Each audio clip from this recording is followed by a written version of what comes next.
It's pretty quick. So someone say that also switched over to the.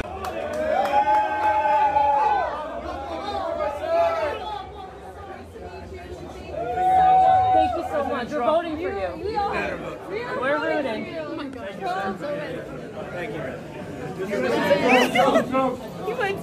Boy, oh boy, oh boy, oh boy, oh boy, I gotta tell you guys, the Biden administration and the Democrats are not going to like some of these pretty fantastic images that have come out of the Trump camp this weekend, because unlike Biden, Trump seems to be a man of the people, okay? Everywhere he goes, he seems to be getting an overwhelming welcome and applause from the people, okay? I mean, he was just in Miami at the F1 Miami Grand Prix, and as you guys saw at the beginning of this video, the guy is loved everywhere he goes, okay? I mean, there's a huge reaction everywhere he goes.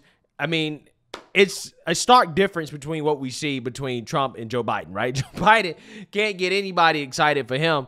Trump goes anywhere and people are losing their minds, okay? And there's this nostalgia around Trump, okay? And the fact that people want things to go back to normal. Trump is now the candidate of normalcy. Remember, Joe Biden was running on that in 2020. However, things have changed because under Joe Biden, we see destruction and chaos. The border's wide open. The economy is terrible. We have wars happening.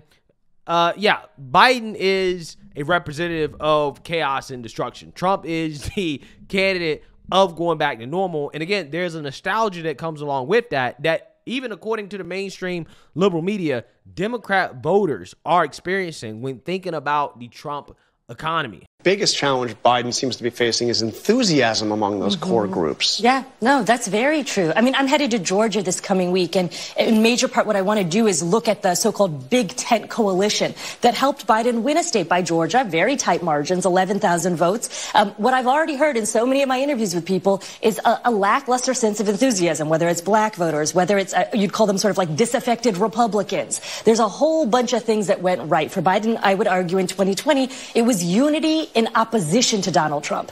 To make this a referendum, sure, is what the Biden campaign wants, but it's really challenging because many voters are looking at this election as a referendum on Trump. You know, I was just up in Pennsylvania, nonstop. I heard about the economy, and people don't feel on Biden. Great. Yeah, exactly, on Biden. I'm sorry, referendum on Biden. And so people don't feel great about the economy now. This nostalgia for the Trump years is something that I would say about the economy nostalgia I heard from Democrats even, which was really shocking to me. Lay Democrats, remembering how good they thought their 401k was. Yeah, so that's pretty powerful, okay? When the liberal hijabi on ABC basically admits that, yeah, when I go and talk to Democrats, they are nostalgic over Trump's economy. Yeah, that says a lot, right? That says a whole lot about how people are feeling about the state of the country under Trump versus Joe Biden. I think that's why you see Trump get such a warm welcome everywhere he goes, because how can you be mad at the guy, right? How can you be mad at the guy for the state of the country when he was president? Doesn't make sense. Okay, so with that being said, I want to read a little bit here about how Trump's visit to the Miami Grand Prix went, because again, it seemed like it was a great trip. Okay, and Trump is gaining a lot of momentum when it comes to building up the momentum for his presidential campaign. So let's get into it. Among the many celebrities who descended on South Beach for the Formula One Miami Grand Prix was former President Trump. The 45th president and the 2024 Republican presidential candidate was seen waving to fans and saluting during the national anthem prior to the third annual Grand Prix starting. Trump was also seen walking through the stadium tunnels and taking time to acknowledge media as he walked through the venue. Trump's Deputy Communications Chief Margot Martin shared videos of him on X, one of which showed a crowd chanting USA as he arrived outside the McLaren racing garage on pit lane. Now, to be honest with you guys, I don't really know that much about racing, okay? So for me personally, this is new, okay? Don't know that much about it. But again, it seems like a pretty popular event because there were a ton of different celebrities there, okay? Like Odell Beckham Jr. was there, Patrick Mahomes, Kendall Jenner. Out of all these people, Jeff Bezos as well, too, was there. I think Trump was obviously the biggest celebrity, right? I mean, the former president of the United States is bigger than all these people.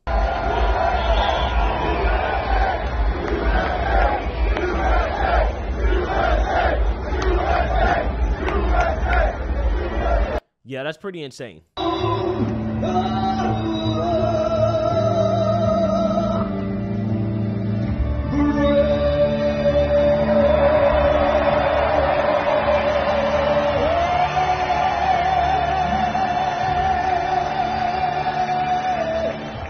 Yeah, that's awesome. That's so awesome. I can never get tired of seeing patriotism in this country, okay? We need to see a lot more of it. I think that's one of the biggest problems with this country is that we don't embrace nationalism enough, okay? We need a lot more nationalism. We need a lot more patriotism in this country. And Trump, I mean, for the most part, has been the most nationalistic president that we've had in a long, long, long time. As the race began, Martin also showed Trump staring towards the racetrack while wearing his signature red Make America Great Again hat. Trump was just one of many big names in Miami for the Formula One race, as Jeff Bezos, Elon Musk, and Patrick Mahomes were among the celebrities on hand. Oh, wow, Elon Musk was there. Yeah, Trump's still bigger than all those guys, okay? None of these people are getting the standing ovations and the attention that Trump got at that event, no doubt.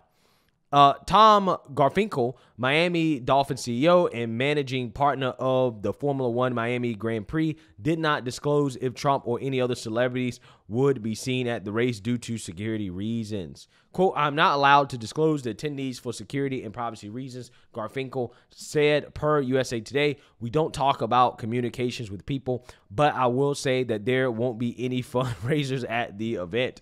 Controversy did come prior to Trump's arrival as one of his supporters, Steve Witkoff, wanted to sell his tickets to his suite at the Paddock Club for $250,000, which would go towards Trump's 2024 campaign. However, that was shot down quickly by race officials who sent Witkoff a letter. Basically told him that, hey, you can't politically campaign here, okay? Which, you know, hey, I get it. At the end of the day, you know, it is what it is. I don't blame them for that. Speaking of fundraisers, Democrats are not going to like this news, right?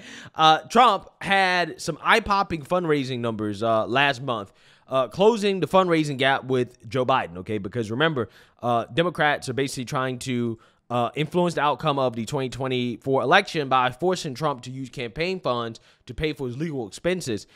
So essentially, Biden has a fundraising advantage over Trump in regards to expenses. But regardless, Trump is still raising a ton of money because last month he raised $76 million, which is an increase from $65 million in March. And this is good because, again, a lot of these donations are coming from small donors.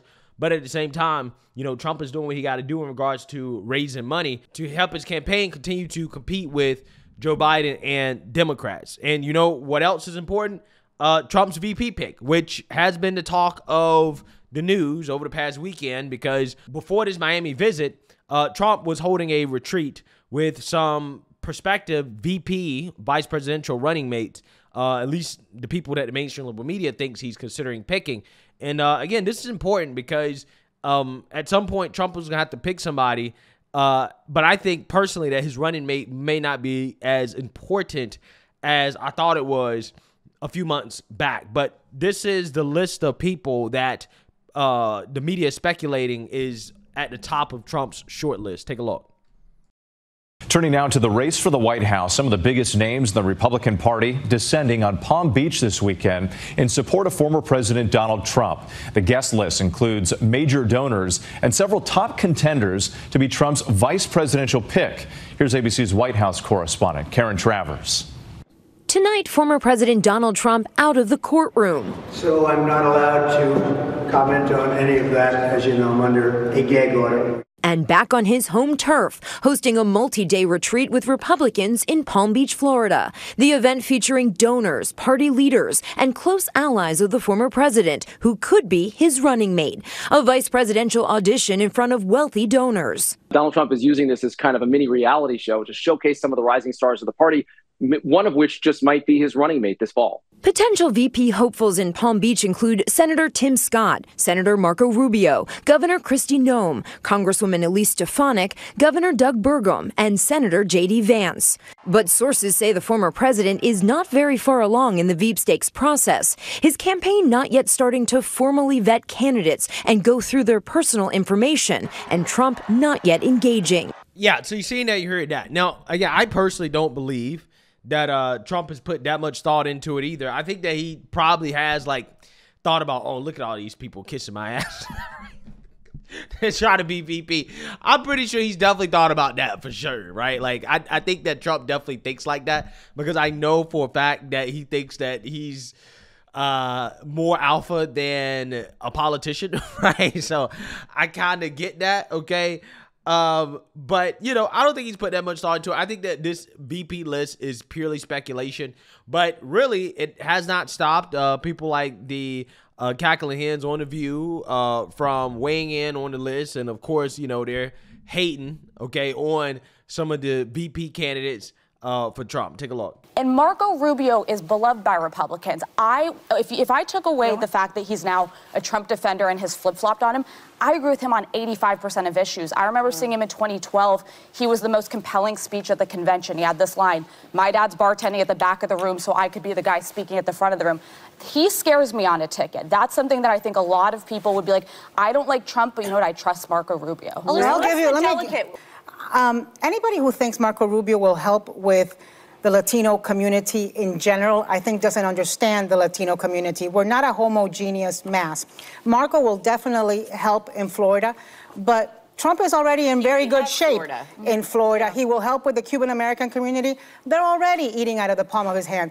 I don't think that many Mexican Americans, many Puerto Ricans will be turned on by Marco Rubio. In fact, they might be turned off because there's a lot of intra-Latina. There's one lady over there saying, me. I just raised my hand. There's a lot of intra-Latino rivalries that are hard to understand. I also think Marco Rubio will outshine Donald Trump because he's a better speaker. But he's too short for He knows better. Trump calls him Little Marco. No, can I tell you something? I actually think that's a real thing. I think for Donald Trump, as superficial as it may sound, appearances are important, and he's not going to want to be with a guy who makes him look like Mr. Rourke and Tattoo from Fantasy Island. How about that guy Berger? What's his name? I don't think he has the name recognition. You know, just to speak for African-American voters, if anyone thinks that Tim Scott is such... Okay? Yeah. The audience is cracking up. If anyone thinks that Tim Scott is going to bring over a bunch of black men, they really need to just get with it, because Tim Scott is the only African-American senator in the Republican Party for a reason. Yeah. And there aren't that many Democrats, though, either. You guys only have, what, 3? Yeah, but we have people like Hakeem Jeffries, and we have the we have people like Cory Booker. We have people like former Senator Kamala Harris, who's now the Vice President of the United States. Well, the point being, we have former President Obama. Representation is lacking in the sucking up territory.